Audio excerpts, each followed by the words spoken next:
ಆ ಚಿಕ್ಕ ಪಾಪನ ಹೆಂಗ ಆಟ ಆಡ್ತೀಯ? ಆಟಾಡ್ಸಲ್ಲ. ಇನ್ನೇನ್ ಮಾಡ್ತೀಯ? ಮಾತಾಡ್ತೀಯ? ಏನ್ ಮಾತಾಡ್ತ ಚಿಕ್ಕ ಪಾಪು? ಇವಾಗ ಹುಟ್ಟಿ 5 ದಿನ ಏನೋ ಆಗಿಲ್ಲ, ಇನ್ನು 5-6 ದಿನ ಆಗೈತೆ ಅಷ್ಟೇ. ಅಷ್ಟು ನನ್ನದು ಪಾಪು ಒಳದ್ ಬಿಟ್ರೆ ಇದೇನು ಗೊತ್ತಿರ್ತದೆ? ಏನು ಗೊತ್ತಿರಲ್ಲ ಪಾಪು.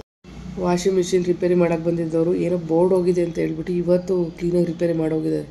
ಅದಕ್ಕೆ ಒಂದಷ್ಟು ಬಟ್ಟೆ ಇತ್ತು, ಒಗೆಯಕ್ಕೆ ಹಾಕಿದ್ದೆ. ಮತ್ತು ಬೆಡ್ಶೀಟ್ ಒಗ್ದಿದ್ದಾಗಿದೆ, ಅದಕ್ಕೆ ಇಲ್ಲಿ ಇಟ್ಟಿದ್ದೀನಿ. ಪೂರ್ವಿ ಎಲ್ಲ ಆಟ ಆಡೋಕ್ಕೆ ಹೋಗಿದ್ದೀನಿ ಹೊರಗಡೆ.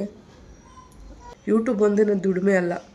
ಸೊ ನಯ ಪೈಸದ ಜ್ಞಾನ ಇಲ್ಲ ಅಂದ್ರಲ್ಲ, ಅವ್ರಿಗೆ ಹೇಳ್ತಾ ಇದ್ದೀನಿ, ಯೂಟ್ಯೂಬ್ ಒಂದೇ ನನ್ನ ಜೀವನ ಅಲ್ಲ. ಯಾಕಂದರೆ ಅದ್ರ ಜೊತೆಗೆ ಮಣ್ಣಿನ ಜ್ಯುವೆಲ್ಲರಿ ಮಾಡ್ತಾಯಿದ್ದೀನಿ.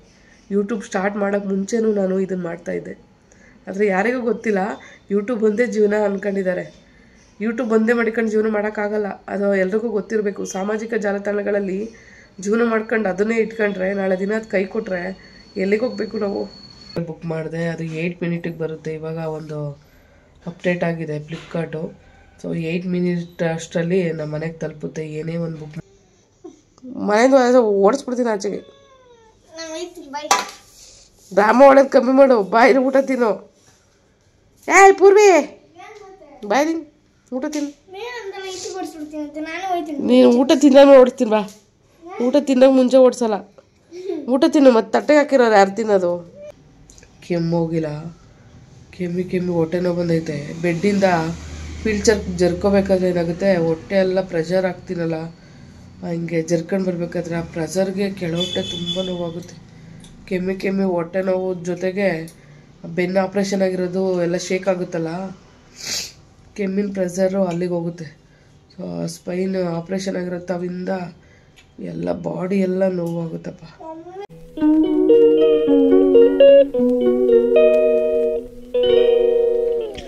ಚಪಾತಿ ಮತ್ತು ತರಕಾರಿ ಪಲ್ಯ ಮಾಡೋಕ್ಕೆ ಹೇಳಿದ್ದೆ. ಸೊ ಹಿಂಗೆ ಮಾಡಬೇಕು ಅಂತ ಎಲ್ಲ ಹೇಳಿದೆ. ಬೆಳಗ್ಗೆನೇ ಸ್ವಲ್ಪ ಎಚ್ಚರಿಕೆ ಆಗಿತ್ತು. ಸೊ ಫುಲ್ಲು ಟೇಸ್ಟ್ ಹೋಗಿದೆ, ಏನು ಗೊತ್ತಾಗ್ತಿಲ್ಲ. ಖಾರ ಒಂದು ಗೊತ್ತಾಗ್ತಿದೆ ಅಷ್ಟೇ, ಖಾರ ಮತ್ತು ಉಪ್ಪು. ಬೇರೆ ಟೇಸ್ಟ್ ಏನು ಗೊತ್ತಾಗ್ತಾಯಿಲ್ಲ.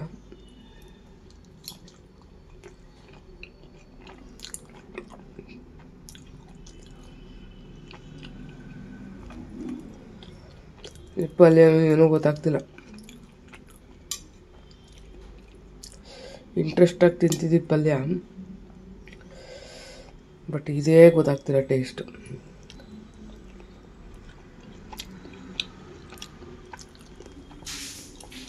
ಆ್ಯಕ್ಚುಲಿ ಇದೆಲ್ಲ ಥರದ ತರಕಾರಿನೂ ಕಟ್ ಮಾಡಿಕೊಂಡು ಬೇಳೆ ತೊಳೆದಿಟ್ಕೋಬೇಕು.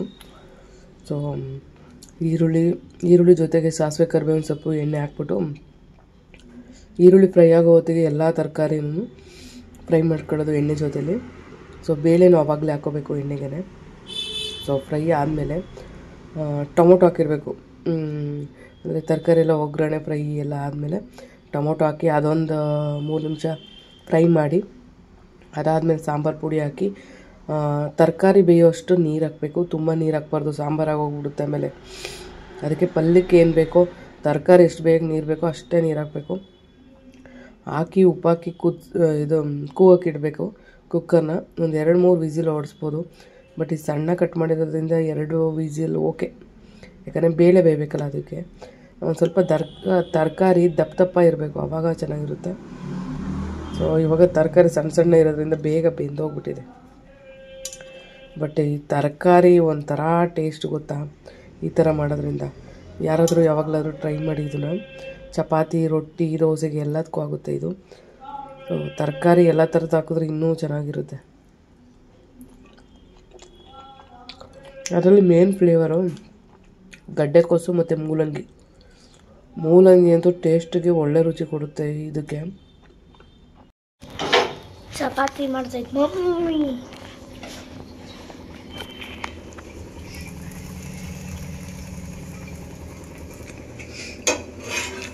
ಮಮ್ಮಿ ಇದು ಎಷ್ಟನೇ ಸಲ ಮಾಡ್ತೀರಾ ನೀನು ಚಪಾತಿ? ಹೇಳಿ, ಇವಾಗ ಏನು ಹೇಳ್ತಿದ್ದೆ? ಫೋನ್ ಕೊಡೋಲ್ಲ.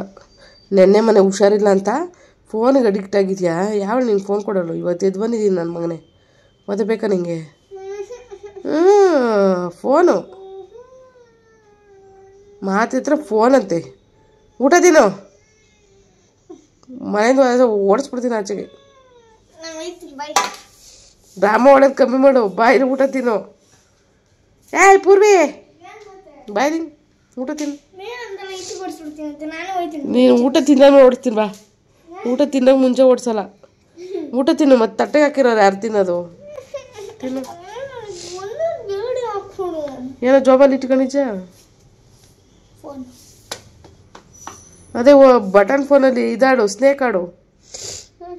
ಹಾಂ, ಅದೆಲ್ಲ ಬೇಡ, ಇದು ಸ್ಮಾರ್ಟ್ ಫೋನ್ ಬೇಕು ನಿನಗೆ. ಈ ಥರ ಹುಡುಗ ಹೆಂಗೆ ನೋಡ್ತೀಯ? ಏನು ಲ್ಯಾಪ್ಟಾಪು? ಅದು ಇಲ್ದಂಗೆ ಮಾಡಿಬಿಟ್ರೆ ಅದೇ ಅದು ಚಾರ್ಜರ್. ಅದಂತೂ ಏನಾದ್ರು ಒಂದ್ಸಾರಿ ಕೋಪ ಬಂದಾಗ ಹೊಡೆದಾಕ್ಬಿಟ್ರೆ ಮುಗೀತು, ಮತ್ತೆ ಲ್ಯಾಪ್ಟಾಪ್ ಸವಸಕ್ಕೆ ಹೋಗಲ್ಲ. ನಾನು ಏನು ಎಡಿಟಿಂಗ್ ನಂಗೆ ಮಾಡೋಕ್ಕೆ ಬರೋಲ್ಲ ಲ್ಯಾಪ್ಟಾಪಲ್ಲೆಲ್ಲ. ನೀನು ಸುಮ್ಮನೆ ಶಾರ್ಟ್ಸ್ ನೋಡಿ ನೋಡಿ ಆ ಲ್ಯಾಪ್ಟಾಪು ಇರಲ್ಲ ನಿನ್ನ ಹತ್ರ, ಅದು ಬದುಕಲ್ಲ. ನನಗೆ ಯಾವಾಗ ಕೋಪ ಬರುತ್ತೋ ಯಾವಾಗ ಹೊಡೆದಾಕ್ತೀನೋ ನನಗೆ ಗೊತ್ತಿಲ್ಲ. ನೀನು ಓದೋದು ಬರೆಯೋದು ಚೆನ್ನಾಗಿ ಮಾಡ್ಬೇಕು. ನನಗೆ ಆಳ ಮೂಳೆಲ್ಲ ನೋಡ್ಕೊಂಡು ಸುಮ್ಮನೆ ಟೈಮೆಲ್ಲ ವೇಸ್ಟ್ ಮಾಡಬಾರ್ದು. ಏನೋ ಒಂದು ಅರ್ಧ ಗಂಟೆ ನೋಡ್ತಾರೆ, ಅದನ್ನು ನೀನು 28 ಗಂಟೆ ಅಲ್ಲೇ ಕಣ್ಣಿಗೆ ಕಣ್ಣಿದ್ರೆ ಕಣ್ಣು ಹೋಗ್ಬಿಡ್ತಾವೆ ಅಷ್ಟೇ. ಮೇಲೆ 12 ಗ್ಲಾಸು ಎಕ್ಸ್ಟ್ರಾ ತಂದು ಹಾಕಬೇಕಾಯ್ತದ ಕಣ್ಣಿಗೆ. 28 ಗಂಟೆ ಇರೋದೇ ಇಲ್ಲ, 24 ಗಂಟೆ ಅಷ್ಟೇ. 24 ಗಂಟೆಲೇ 8 ಅವರ್ 9 ಅವರ್ ಏನಾದ್ರು ಮೊಬೈಲ್ ನೋಡ್ಬಿಟ್ರೆ, ಶಾರ್ಟ್ಸ್ ಎಲ್ಲ ನೋಡ್ತಾ ಇರ್ತೀಯಲ್ಲ, ಕಣ್ಣು ಹೋಗ್ಬಿಡ್ತೈತೆ. 4 ಕಣ್ಣು ಹಾಕಬೇಕಾಯ್ತದ ನಮಗೆ. ಇವಾಗೈತೆ ನೆಕ್ಸ್ಟು. ಈಗಾಗಲೇ ನನಗೆ 32 ಇಯರ್ಸ್ಗೆ ಮಂಜು ಕಾಣಿಸುತ್ತೆ, ದೂರ ಬೋರ್ಡ್ಗಳೆಲ್ಲ ಕಾಣಿಸಲ್ಲ. ಹಾಂ, ನೀನಿಗೆ ನೀನು 10 ವರ್ಷಕ್ಕೆ ಹಿಂಗಾಗ್ಬಿಟ್ರೆ ಆಮೇಲೆ ಯಾರು ಇನ್ನೊಂದು ಕಣ್ಣು ಎಕ್ಸ್ಟ್ರಾ ತಂದು ಕೊಡ್ಬೇಕಾಯ್ತೈತಲ್ಲ, ಕನ್ನಡಕ ಎಲ್ಲ. ಅದೇ ಅದಕ್ಕೆಲ್ಲ ಖರ್ಚು ಯಾರು ಮಾಡ್ತಾರೆ? ಸುಮ್ಮನೆ ಕಣ್ಣು ಇರೋವೆರಡು ಕಣ್ಣ ನೀಟಾಗಿ ನೋಡ್ಕೊ, ಗೊತ್ತಾಯ್ತಾ? ಮೊಬೈಲು ಜಾಸ್ತಿ ನೋಡಬಾರ್ದು, ಕಣ್ಣು ಒಂದೇ ಕಡೆ ಸ್ಟ್ರೇನ್ ಕೊಡಬಾರ್ದು, ಗೊತ್ತಾಯ್ತಾ? ತಿನ್ನೋ. ಯಾಕ ನೀರು ಬೇಕಾ? ತಣ್ಣೀರು ಬೇಡ, ಬಿಸಿರು ಕಾಯಿಸೋದು ಬಾಟಲ್. ಜಾಸ್ತಿ ಕಾಯ್ದಿಲ್ಲ ನೀರು, ಹೋಗು. ಇಲ್ಲಾಂದ್ರೆ ಕೆಟ್ಟಲ್ಲಿ ಕಾಯ್ದು ಇರೋ ನೀರು ಐತೆ ನೋಡಿ, ಕುಡಿಯು. ನಾನು ತಣ್ಣೀರು ಕೊಡಾರ. ಶಕೆ ನೀರು ಕಿತ್ಕೊಂಡು ಹೋಯ್ತಾ ನೋಡಿ, ಜ್ವರ ಇದಾಗ್ತಿರೋದಕ್ಕೇನೋ. ಮಾತ್ರ ನುಂಗ್ಬಿಟ್ಟು ಬಂದಿದ್ನಲ್ಲ, ಶಕೆ ನೀರಂತೂ ಕಿತ್ಕೊಂಡು ಹೋಗ್ತೈತೆ. ಇನ್ನು ಜ್ವರ ಹೋಗಿಲ್ಲ ಅನಿಸುತ್ತೆ. ದಿನಕ್ಕೆ 3 ಟ್ಯಾಬ್ಲೆಟ್ ಹೇಳಿದ್ದಾರೆ, ಡೋಲೋ ಥರದ್ದು. ಹಂಗಾಗಿ 2 ಟ್ಯಾಬ್ಲೆಟ್ ತಗೊಂಡೆ. ನೈಟ್ ಒಂದು ಊಟ ಆದಮೇಲೆ ತಗೋಬೇಕು. ಕೆಮ್ಮು ಹೋಗಿಲ್ಲ, ಕೆಮ್ಮಿ ಹೊಟ್ಟೆ ನೋವು ಬಂದೈತೆ. ಬೆಡ್ಡಿಂದ ಫಿಲ್ಚರ್ ಜರ್ಕೋಬೇಕಾದ್ರೆ ಏನಾಗುತ್ತೆ, ಹೊಟ್ಟೆ ಎಲ್ಲ ಪ್ರೆಷರ್ ಆಗ್ತೀನಲ್ಲ, ಹಿಂಗೆ ಜರ್ಕೊಂಡು ಬರ್ಬೇಕಾದ್ರೆ ಆ ಪ್ರೆಷರ್ಗೆ ಕೆಳ ಹೊಟ್ಟೆ ತುಂಬ ನೋವಾಗುತ್ತೆ. ಕೆಮ್ಮಿ ಹೊಟ್ಟೆ ನೋವು ಜೊತೆಗೆ ಬೆನ್ನು ಆಪ್ರೇಷನ್ ಆಗಿರೋದು ಎಲ್ಲ ಶೇಕ್ ಆಗುತ್ತಲ್ಲ, ಕೆಮ್ಮಿನ ಪ್ರೆಷರು ಅಲ್ಲಿಗೆ ಹೋಗುತ್ತೆ. ಸೊ ಸ್ಪೈನ್ ಆಪ್ರೇಷನ್ ಆಗಿರುತ್ತೆ, ಅವಿಂದ ಎಲ್ಲ ಬಾಡಿ ಎಲ್ಲ ನೋವಾಗುತ್ತಪ್ಪ. ಏನು ಮಮ್ಮಿಗೆ ತಣ್ಣೀರು ಕೊಡಲ್ಲ, ಅಲ್ಲಿ ಹೋಗಿ ಕೆಟ್ಟಲ್ಲ ನೀರು ಇಟ್ಕೊಂಡು. ಅಪ್ಪ ನಿಂಗೂ ನೆಗಡಿ ಸಾಕು ಸ್ಟಾರ್ಟ್ ಆಗ್ತೈತೆ, ಮತ್ತು ನಾನು ಅದನ್ನು ಕಣ್ಣಿನ ನೋಡಬೇಕು. ನನಗೆ ನಾನು ಸುಧಾರಿಸ್ಕೊಳಕ್ಕಾಯ್ತಲ್ಲ. ಎಷ್ಟು ನೆಗ್ದಾಡ್ಕೊಂಡು ತಣ್ಣೀರು ಕೊಡಲ್ಲ. ಅಲ್ಲಿ ಹೋಗಿ ನೀರು ತಗೋಬಾ, ಕೆಟಲಲ್ಲಿ ನೀರೈತೆ ತಗೊಳ್ಬಾ. ನಾನು ಹೊಡೆದಾಕ್ತೀನಿ. ಪೂರ್ವಿ ಹೇಳಿದ ಮಾತು ಕೇಳೋ ಪೂರ್ವಿ, ಹೋಗ. ಸ್ಕೂಲಿಗೆ ಬಿಸಿನೀರು ಕೊಟ್ರು ತಣ್ಣೀರೇ ಕುಡಿತದೆ. ನಾನು ಯಾಕೆ ಇಷ್ಟು ಕಷ್ಟಪಟ್ಟು ಅವ್ನಿಗೆ ಮಾಡೋದು? ಹೆಂಗೆ ಆಡಿಸ್ತಾನೆ ಗೊತ್ತವನ್ನ. ಸಾರಿ, ಒಂದು ಸ್ವಲ್ಪ ಬೆಟರ್ ಆಗಿದ್ದೀನಪ್ಪ, ಎಷ್ಟೋ ಬೆಟರ್ ಆಗಿದ್ದೀನಿ. ನಿನ್ನೆ ಅಂತೂ ಇಷ್ಟೊತ್ತಲ್ಲಿ ಕೂತ್ಕೊಳ್ಳೋಕ್ಕೂ ಆಗ್ತಾಯಿಲ್ಲ ನನ್ನ ಕೈಲಿ. ಎಷ್ಟು ಅಣಿಜಣಿ ಮಾಡಿಕೊಟ್ರು ಲಾಸ್ಟಿಗೆ ಮಾಡೋ ಕೆಲಸನೇ ಮಾಡುತ್ತೆ ನೋಡಿ. ಎಂಥ ಮಗು ಇರಬೇಕಿದು. ಅಲ್ಗಿಂಜದೊಂದು ಬಿಟ್ಟು ಬೇರೆ ಏನಾದ್ರು ಮಾಡ, ಸುಮ್ಮನೆ ಅಲ್ಗಿಂಜುತ್ತೆ ಅಷ್ಟೇ. ವಾಷಿಂಗ್ ಮಿಷಿನ್ ರಿಪೇರಿ ಮಾಡೋಕ್ಕೆ ಅಂತ ಬಂದಿದ್ರು, ಅದೇನೋ ಪ್ಯಾನಲ್ ಬೋರ್ಡೋ ಏನೋ ಹೋಗ್ಬಿಟ್ಟೈತಂತೆ. ಅದು ಬೇರೆಯವ್ರನ್ನ ಸುಮ್ಮನೆ ಜಸ್ಟ್ ಸ್ಯಾಂಪಲಿಂಗ್ ನೋಡೋಣ, ಎಮರ್ಜೆನ್ಸಿ ಇದ್ದರೆ ಡೋರ್ ಲಾಕು ಓಪನ್ ಮಾಡಿಕೊಡ್ತಾರೇನೋ ಅಂತ ಅಂದ್ಕೊಂಡ್ರೆ, ಅಲ್ಲೇನೋ ಕುಯ್ ಅಂತ ಬರ್ತಿತ್ತಲ್ಲ ಸೌಂಡು, ಅದು ಒಳಗಡೆನೂ ಲಾಕ್ ಆಗಿದೆ. ಅದೇನೋ ಬೋರ್ಡೇ ಹೋಗಿದೆಯಂತೆ. ಫಸ್ಟು ಟೆಸ್ಟಿಗೆ ಅಂತ ಕರೆಸಿದವ್ರು, ಅವರು 4,000 to 5,000 ಖರ್ಚಾಗುತ್ತೆ ಇದಕ್ಕೆ ಅಂತ. ಯಪ್ಪ, ಶಾಕ್ ಆಗಿಬಿಡ್ತು ನನಗೆ. ಏನು 4-5 ಸಾವಿರ ಅಂದರೆ ಸುಮ್ಮನೆನಾ? ಅದಕ್ಕೆ ನಾನು ಏನು ಮಾಡೋದು ಅಂತ ಯೋಚನೆ ಮಾಡೋಷ್ಟಲ್ಲ ಅವರೇ ಐಡಿಯಾ ಕೊಟ್ಟರು. ಸುಮ್ಮನೆ ಯಾಕೆ 4-5 ಸಾವಿರ ವೇಸ್ಟ್ ಮಾಡ್ತೀರಾ, ಹೆಂಗೋ ವ್ಯಾರಂಟಿ ಐತೆ ಹೊಸದು ಅಂತ ಬೇರೆ ಹೇಳಿದ್ದೀರಾ, ಹೋಗಿ ಅವ್ರನ್ನೇ ಕರೆಸಿ ಅಂತ ಹೇಳಿದ್ರು. ಅವ್ರಿಗೆ ಗೊತ್ತಿರೋರು ಅಂದ್ಕೊಂಡು ಬಿಲ್ ಕೊಟ್ಟಿಲ್ಲ. ಬಿಲ್ ತಗೊಳ್ದೇ ಇರೋ ಒಂದೇ ಒಂದು ರೀಸನ್ಗೆ 1 ವಾರ ಆಗಿದೆ ನೋಡಿ ರಿಪೇರಿ ಮಾಡ್ಸೋಕ್ಕೆ. ಇವತ್ತು ಬಂದು ಜಸ್ಟು ಚೆಕಪ್ ಮಾಡ್ಕೊಂಡು ಹೋದ್ರಷ್ಟೇ ಏನಾಗಿದೆ ಅಂತ. ಅದಕ್ಕೆ ನಾಳೆ ತಂದು ಹಾಕ್ಕೊಡ್ತೀನಿ ಅಂತ ಹೇಳಿದರು. ಸದ್ಯ ಒಳ್ಳೇದಾಯ್ತಪ್ಪ. ಒಂದಾದ್ಮೇಲೆ ಒಂದು ಖರ್ಚು ಬರ್ತಾನೆ ಇರುತ್ತೆ. ಅದು ಯಾವಾಗ ಬರ್ತದೋ ಖರ್ಚು, ಯಾವಾಗ ಖರ್ಚು ಮಾಡ್ತೀವೋ ಏನೂ ಗೊತ್ತಾಗಲ್ಲ. ವಾಷಿಂಗ್ ಮಿಷಿನ್ ಹಿಂದೆ ಅದೇನೋ ಹಾಕ್ಸಿ ಅಂತ ಹೇಳಿದ್ರು. ಅದು ಏನಂತ ಮರ್ತೇ ಹೋಗಿದ್ದೀನಿ. ಏನು ಫಿಲ್ಟರಪ್ಪ ಅದು? ಓಹೋ, ಅವಳ ಇದು ಗ್ಯಾಪ್ನಕ್ಕೆ ಇಕ್ಕಡೈತೆ. ಇವಾಗ ಅವನೇ ಕೇಳಬೇಕು ಇದೊಂದು ಹಾಕ್ಕೊಡಿ ಅಂತ. ಯಾಕಂದರೆ ಎಕ್ಸ್ಟ್ರಾ ಖರ್ಚು ಮಾಡೋದು ಬುಷ್ ಹಾಕ್ಸೋಕ್ಕೆ 700 ರೂಪಾಯಿ ಇಸ್ಕೊಂಡ್ರು ನೋಡಿ. ವಾಷಿಂಗ್ ಮಿಷಿನ್ ಕೆಳಗಡೆ ಕಾಣಿಸ್ತಾ ಇದೆ ನೋಡಿ, ಒಂಥರ ಇದ್ರ colour, coffee colour, cement colour, back ಕಲರೇ ಕಾಣಿಸ್ತಾ ಇದೆಯಲ್ಲ. ಆ 4 ಬುಷ್ ಹಾಕ್ಸೋಕ್ಕೆ 700 ರೂಪಾಯಿ ತಗೊಂಡ್ರು. ಸ್ಟ್ಯಾಂಡ್ ಹಾಕ್ಸೋಣ ಅಂದ್ಕೊಂಡಿದ್ದೀನಿ, ನನಗೆ ಗೊತ್ತಿಲ್ಲ ಇದ್ರ ಬಗ್ಗೆ, ಏನೂ ಗೊತ್ತಿಲ್ಲ. ಆಮೇಲೆ ವಾಷಿಂಗ್ ಮಿಷಿನ್ ತಗೊಂಡಿದ್ದಿಲ್ಲ, ಅವರೇ ಹೇಳಿದ್ರು ಬುಷ್ ಹಾಕಿಸ್ಕೊಬೇಡಿ ಸುಮ್ಮನೆ, ಸ್ಟ್ಯಾಂಡ್ ಆದರೆ 2000-2500 ಸುಮ್ಮನೆ ವೇಸ್ಟು ಅಂತ ಅಂದರು. ಆಮೇಲೆ ಸ್ಟ್ಯಾಂಡ್ ತಗೊಬರೋಣ ಅಂತಿದ್ದಳು, ಡಿಸಿಷನ್ ಚೇಂಜ್ ಮಾಡ್ಕೊಂಡು ಹೋದ್ರೆ ಹೋಗ್ಲಿ ಅಂತ 700 ರೂಪಾಯಿ ಕೊಟ್ಟು ಬುಷ್ ಹಾಕಿಸ್ದೆ. ಮತ್ತು ಒಂದು ಹೊಸ ಫ್ಯಾನ್ ಫಿಟ್ ಮಾಡಿಸ್ದೆ ನಡುಮನೆಗೊಂದು. ಇದೇ ಥರದ ಸೇಮು ರೂಮಲ್ಲಿ ಒಂದು ಇದೆ, ಹಳೆ ಮನೇಲಿದ್ದಾಗ ಹಾಕಿಸ್ಕೊಂಡಿದ್ದೆ, ಆ ಬಾಡಿಗೆ ಮನೇಲಿದ್ದಾಗ. ಹಂಗಾಗಿ ಇಲ್ಲಿ ಏನು ನೆಲ ಎಲ್ಲ ಒರೆಸಿದ್ರೆ ಗಾಳಿ ಬೇಕಾಗುತ್ತೆ, ಕೆಲವು ಸಾರಿ ಶೆಕೆ ಆಗ್ತಾ ಇರುತ್ತೆ ಕೆಲಸ ಮಾಡಬೇಕಾದ್ರೆ ಟೇಬಲ್ ಹತ್ರ. ಹಾಗಾಗಿ ಫ್ಯಾನ್ ಇದ್ದರೆ ಉಪಯೋಗ ಅಂದ್ಬಿಟ್ಟು ಅದಕ್ಕೆ ಬೇರೆ ಖರ್ಚು ಮಾಡಿದಾಯ್ತು. ಇನ್ನು ಬೇಕಾ ಚಪಾತಿ ಬೇಕಾ ಇನ್ನು? ಮಾಡೋ ಸಾಕಾ? ಅದನ್ನು ರಿಪೇರ್ ಮಾಡಿಸಿ, ದೇವ್ರ ಸ್ಟ್ಯಾಂಡ್ನ ಈ ಕಡೆ ಹೊಡಿಸಿ, ಸ್ವಲ್ಪ ಎಲ್ಲ ಆಲ್ಟ್ರೇಷನ್. ನಿಂಗೆ ಹಂಗೆ ಎದೊಳಕ್ಕಾಗಿಲ್ಲ ಅಂದರೆ ಇದೋ ನೋಡು, ಹಿಂಗೆ ಹಂಗೆ ಎದೊಳಕ್ಕಾಗ್ತಿಲ್ಲ ಅಂದರೆ ನೀನು ಡುಮ್ ಆಗಿದ್ಯಾ ಅಂತ, ಆ್ಯಕ್ಟಿವಿಟಿ ಇಲ್ಲ ನಿಂದು ಅಂತ. ನೋಡಿ ಹಿಂಗಲ್ಲ, ಕೆಳಗಡೆ ಕೂತ್ಕೊಂಡು ಕೈ ಉರ್ದೇ ಇರೋ. ಮಲ್ಕಂಡು ಎದೊಳೋದು ಬೇಡ, ಹಂಗಲ್ಲ, ಮೇಲಕ್ಕೆ ಹಂಗೆ ಎದೊಳ್ಬೇಕು ನೀನು. ಅಂತ ಹೊಳ್ಳಾಡ್ತಾ ಇದ್ರೆ ನನಗಂತೂ ಆಗಲ್ಲ, ದಪ್ಪ ಇದ್ದೀನಿ. ನಿನಗೇನು ಎದೊಳ್ಬೇಕು ತಾನೆ ನೀನು? ಆ್ಯಕ್ಟಿವಿಟಿ ಚೆನ್ನಾಗಿ ಮಾಡಬೇಕು, ಅದಕ್ಕೆ ಡ್ಯಾನ್ಸ್ ಕ್ಲಾಸಿಗೆ ಸೇರಿಸಿರೋದು. ವಾರಕ್ಕೆ 3 ದಿನ ಕ್ಲಾಸ್ ಇರೋದು. ಆಕ್ಟಿವಿಟಿ ಮಾಡೋಣ, ನೀನು ಸೈಕಲ್ ತುಳಿಯೋಕೆ ಬಿಡಲ್ಲ. ಡ್ರಾಮ್ ಹೊಡೆಯೋದು ಕಮ್ಮಿ ಮಾಡು. ಸೈಕಲ್ಲು ತುಳಿತ್ಯಾ? ಇಲ್ಲಿ ಮೇನ್ ರೋಡ್ ಆಗಿರೋದ್ರಿಂದ ಭಯ ಆಗುತ್ತೆ ನನಗೆ. ಮೇನ್ ರೋಡ್ಗೆ ಹೋಗ್ಬಿಟ್ಟು ಎಲ್ಲರಿಗೂ ಹೆಲ್ಪ್ ಮಾಡಬೇಕು. ಹೇಯ್ ಬೈರಿ, ನೀನು ಏನು ಹೆಲ್ಪ್ ಮಾಡ್ತಾ ಪಕ್ಕದ ಬೇಡ, ನಿನಗೆ ಒಬ್ರು ಹೆಲ್ಪ್ ಮಾಡಬೇಕು. ಸೋಂಬೇರಿ, ಏನು ಒಂದು ಕೆಲಸನೂ ಮಾಡಲ್ಲಪ್ಪ, ಸೋಂಬೇರಿ ಅಂದ್ರೆ ಹುಟ್ಟು ಸೋಂಬೇರಿ.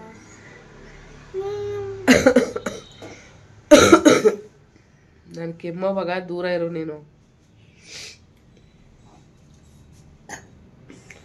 ಸರಿ ಹೋಗು, ಆಂಟಿ ಕರಿತಾ ಇದ್ರು, ಅವ್ರ ಮನೇಲಿ ಪಾಪು ಆಡಿಸ್ಕೊಂಡಿರು. ಆ ಚಿಕ್ಕ ಪಾಪುನ ಹೆಂಗೆ ಆಟ ಆಡಿಸ್ತ್ಯಾ? ಇನ್ನೇನು ಮಾಡ್ತ್ಯಾ? ಮಾತಾಡಿಸ್ತ್ಯಾ? ಏನು ಮಾತಾಡ್ತಾ ಚಿಕ್ಕ ಪಾಪು? ಇವಾಗ ಹುಟ್ಟಿ 5 ದಿನ ಏನೋ ಆಗಿಲ್ಲ, ಇನ್ನು 5-6 ದಿನ ಆಗೈತೆ ಅಷ್ಟೇ. ಅಷ್ಟು ನನ್ನದು. ಪಾಪು ಒಳದ್ ಬಿಟ್ರೆ ಇದೇನು ಗೊತ್ತಿರ್ತದೆ? ಏನು ಗೊತ್ತಿರಲ್ಲ ಪಾಪುಗೆ.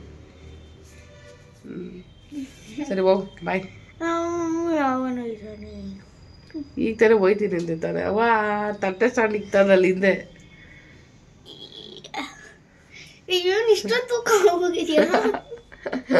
ಅಯ್ಯೋ ಮುಂದೆ ಹೋಗುದಿ. ಆಮೇಲೆ ನೋಡುವ ಹೋಗದೆ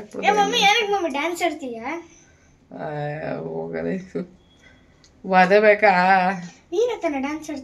ನಾನೇನು ಡ್ಯಾನ್ಸ್ ಆಡ್ತಾ ಇಲ್ಲ. ಪೂರ್ವಿ ಆಟ ಆಡ್ಬೇಡ, ನನ್ ಸೀಟ್ ಬರ್ಸ್ಬಿಡವ. ಅಯ್ಯೋ ನಂಗೆ ಸುಸ್ತಾಗ್ಬಿಟ್ಟಿದ್ ಬಿಡಲೇ. ಅಮ್ಮ ಬಿಡ, ಗೊಣ್ಣೆ ಬದ ನೋಡ್ ಮೂಗಲ್ಲಿ.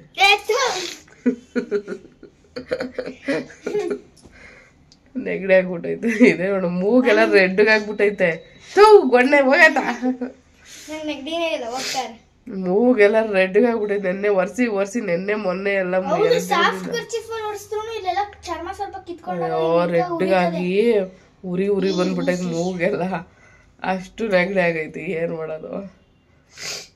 ಚಪಾತಿ ಮಾಡೋದಾಯ್ತು. ಬಾಂಟಿ ಮನೆಗೆ ನೆನ್ನೆ ವೀಡಿಯೋ ಅಷ್ಟೇನು ಲೆಂತೂ ಇಲ್ಲ, ಯಾವ ವಿಡಿಯೋನು ಉದ್ದಕ್ಕೆ ಹಾಕಿಲ್ಲ ಏನು ಅದ್ರಲ್ಲಿ ಆ್ಯಡ್ಸ್ ಏನೂ ಗೊತ್ತಾಗಲಿಲ್ಲ. ನಂಗೆ ಗೊತ್ತಾಯ್ತು 2 ವಿಡಿಯೋ ಹಾಕಿದ್ದೀನಿ ನೋಡಿ, ನೆನ್ನೆ ಮೊನ್ನೆ ವಿಡಿಯೋ. ಆ ವಿಡಿಯೋ 2 ಶಾರ್ಟ್ ಇರೋದ್ರಿಂದ ಯಾವುದೇ ಆ್ಯಡ್ಸ್ ಬರೋಲ್ಲ, ಗೊತ್ತಾಯ್ತು ನನಗೆ. ಆ್ಯಡ್ಸ್ ಬಂದರೆ ಒಂದು ರೆವಿನ್ಯೂ ಇದಾಗುತ್ತೆ, ಬಟ್ ಆ್ಯಡ್ಸ್ ಬಂದಿಲ್ಲ ಅಂದರೆ ಏನೂ ಕೌಂಟ್ ಆಗಲ್ಲ. ಏನು ಮಮ್ಮಿ ಡ್ಯಾನ್ಸು ಪೂರಿ ಸುಮ್ಮನೆ ಬಿಡಲ್ಲ.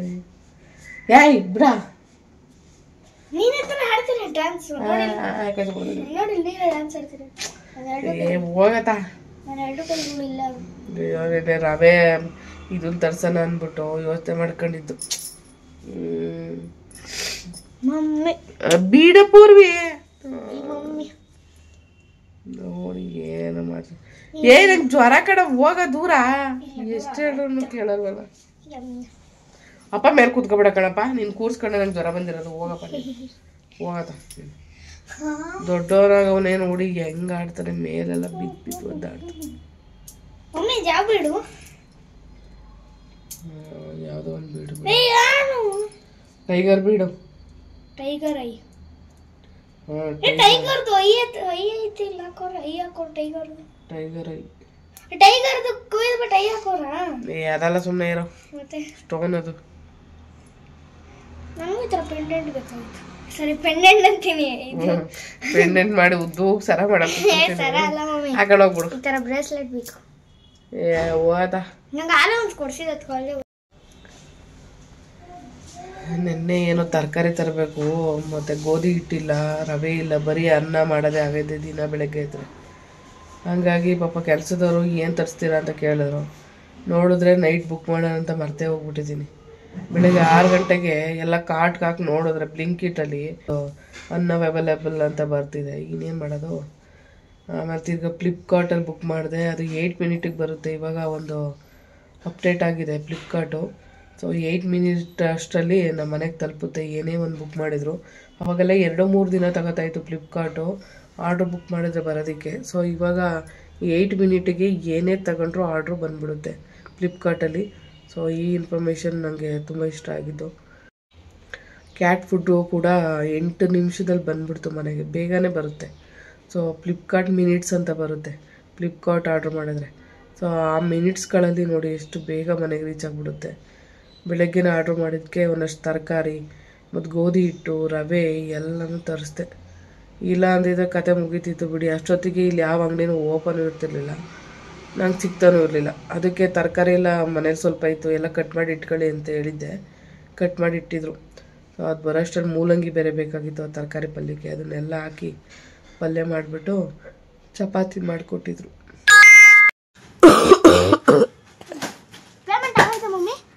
ಅವರು ಕಳಿಸಿರೋರು ಪೇಮೆಂಟ್ ಮಾಡಿರ್ತಾರವಾ. ಕುಕ್ಕರ್ ಇದ್ವಂತೆ 2 ಕಳಿಸಿದ್ದಾರೆ. ಮನೆ ಕೀ ಎಲ್ಲೈತಪ್ಪ? ಅದೇನು ನಡುಮನೆಯಲ್ಲೆಲ್ಲ ಏನೋ ಅಂಡಿದೆಯಲ್ಲ, ಅದು ಆಟ ಆಡೋ ವಸ್ತುನ? ಅದು ಚಪಾತಿ ಮನೆ ಥರ ಇದೆಯಲ್ಲ, ಅದು ತಗೊಂಡೋಗಿ ಮ್ಯಾಲೆ ಮಾಡಕ್ಕೆ ಹೋಗು. ಏನು ಟೈಟ್ ಮಾಡೋದು? ರಿಪೇರಿ ಕೆಲಸ ಬಿಟ್ಟರೆ ಏನೇನು ಅಲ್ಲ. ಎಲ್ಲರೂ ಇದನ್ನು ತಗೊಂಡು ಬಂದು ನೀಟಾಗಿ ಕೈಯಿಂದಲೇ ಜರುಗಿಸಿ ಕೂರಿಸ್ತಾರೆ. ನೀನು ಹಂಗಲ್ಲ, ಅದು ಸರಿ ಬಂದಿಲ್ಲ ಅಂದರೆ ಎಲ್ಲ ಕಲರ್ಸ್ದು ಕಿತ್ತೆ ಹಾಕ್ಬಿಟ್ಟು ಅದಕ್ಕೆ ಮತ್ತೆ ಫಿಟ್ಟಿಂಗ್ ಮಾಡೋದಾ? ಇದು ಒಂದು ಕೆಲಸನಾ? ಹಾಂ ಬಿಡ್ರೆ, ಟೈಟ್ ಮಾಡಿ ಸಾಕು. ಟೈಟ್ ಮಾಡ್ರೆ ತಿರ್ಗಲ್ಲ ಕಡೋದು. ಇಲ್ಲಿ ನೋಡು,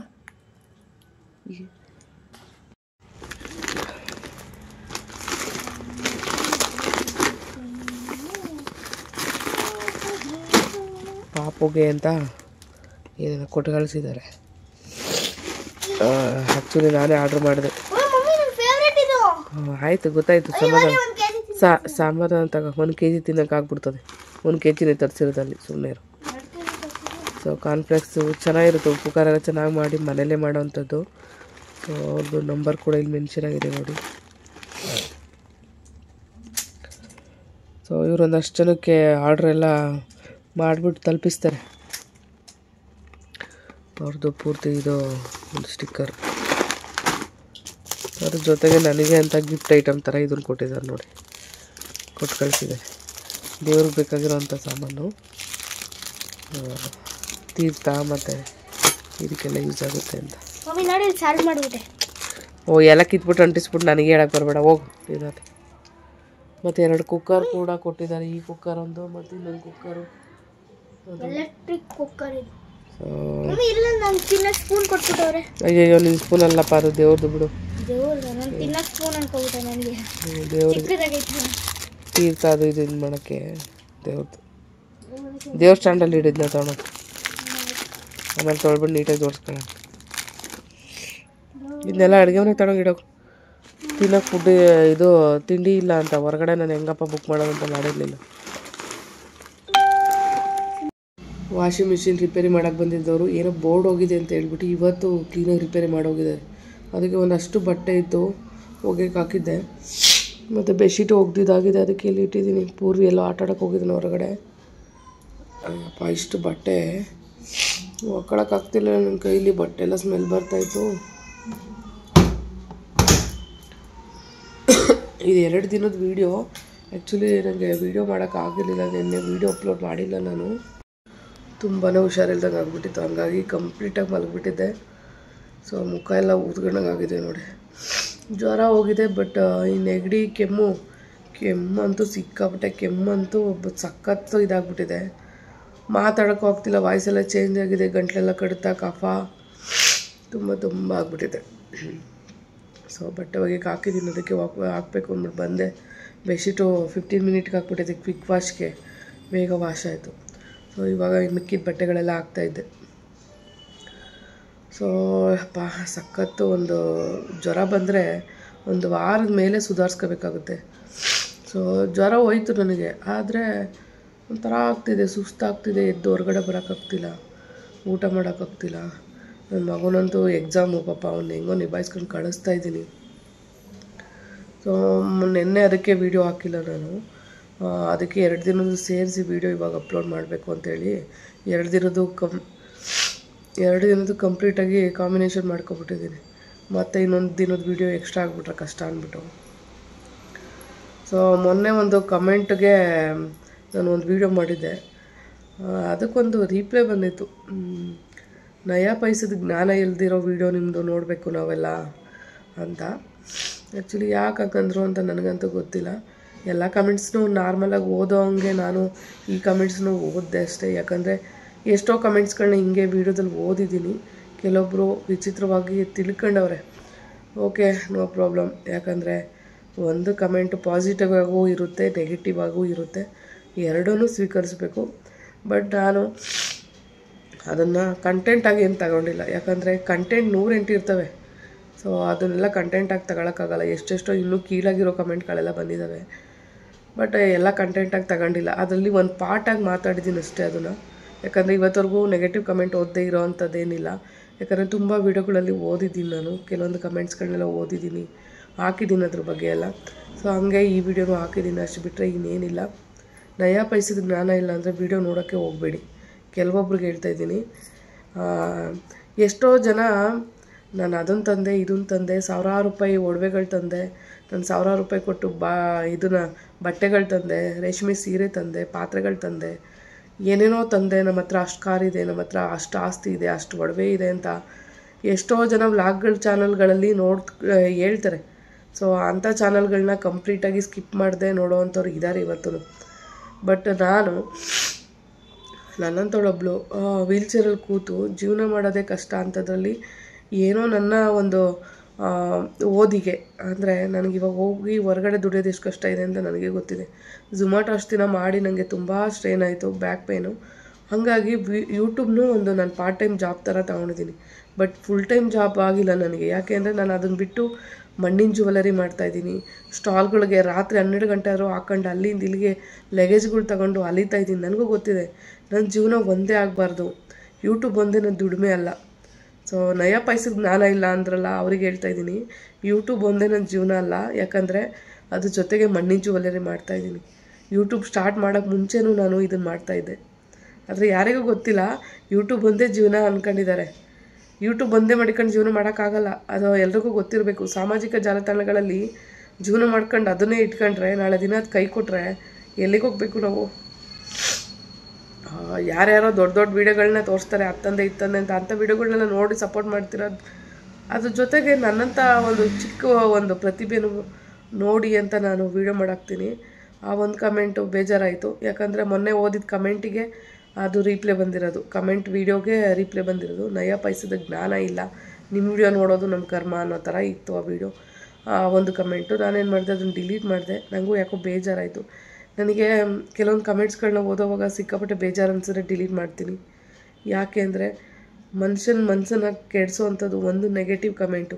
1000 ಕಮೆಂಟ್ ಒಳ್ಳೇದು ಬಂದಿರುತ್ತೆ ನನಗೆ, ಅದೇನೋ ಗೊತ್ತಿಲ್ಲ. ಒಂದು ಕಮೆಂಟು, ಯಾಕಂದರೆ ನನಗೆ ಅಂಥ ಕಮೆಂಟ್ಸ್ಗಳು ಯಾವೂ ಬರೋಲ್ಲ. ಒಂದೇ ಒಂದಾದರೂ ಬಂತು ಅಂದರೆ ಅವತ್ತಿನ ದಿನ ಎಲ್ಲ ನಾನು ತುಂಬ ಯೋಚನೆ ಮಾಡ್ತೀನಿ. ಕೆಲವೊಬ್ರು ಅಂದ್ಕೊಂಡಿರೋದು ಇವಳಿಗೆ ಏನಾದರೂ ಮಾತಾಡಿದರೆ ಇವಳು ವೀಕ್ ಮೈಂಡಿಗೆ ಹೋಗ್ತಾಳೆ, ವೀಕ್ ಮೈಂಡ್ ಆಗಿಬಿಡ್ತಾಳೆ ಅನ್ನೋ ಒಂದು ಇಂಟೆನ್ಷನ್ ಇಟ್ಕೊಂಡು ಮಾತಾಡ್ತಾರೆ ಅಂತ ನನಗನ್ನಿಸ್ತು. ಗೊತ್ತಿಲ್ಲ, ನಾನು ಇರೋ ವಿಷಯ ಮಾತಾಡ್ತೀನಿ. ಇಷ್ಟ ಆದರೆ ಓಕೆ, ಇಷ್ಟ ಇಲ್ಲ ಅಂದ್ರೆ ನೋ ಪ್ರಾಬ್ಲಮ್. ಯಾಕೆ ತಲೆ ಕೆಡಿಸ್ಕೋಬೇಕಲ್ವಾ? ನನಗೆ ಹುಷಾರಿಲ್ಲ, ಒಂದೊಂದು ವೀಡಿಯೋ ಮಾಡೋದಕ್ಕೆ ಎಷ್ಟೆಷ್ಟು ಕಷ್ಟಪಡ್ತೀನಿ ಅಂತ ನನಗೆ ಗೊತ್ತಿದೆ. ನನಗೆ ಕೈ ಮುರಿದಿದೆ, ಕೈ ಆಪ್ರೇಷನ್ ಆಗಿದೆ ನೋಡಿ, ಇಲ್ಲಿಂದ ಇಲ್ಲಿವರೆಗೂ ಆಪ್ರೇಷನ್ ಆಗಿದೆ ನನಗೆ. ಬಾತ್ರೂಮಲ್ಲಿ ಒಂದು ಸ್ಟೆಪ್ ಥರ ಕಾಣ್ತಾ ಇರ್ಬೋದು ನಿಮಗೆ. ಆಮೇಲಿಂದ ಬ್ಯಾಕ್ ಸೈಡಲ್ಲಿ ತೋರಿಸ್ತೀನಿ ನಾನು ಅದನ್ನು.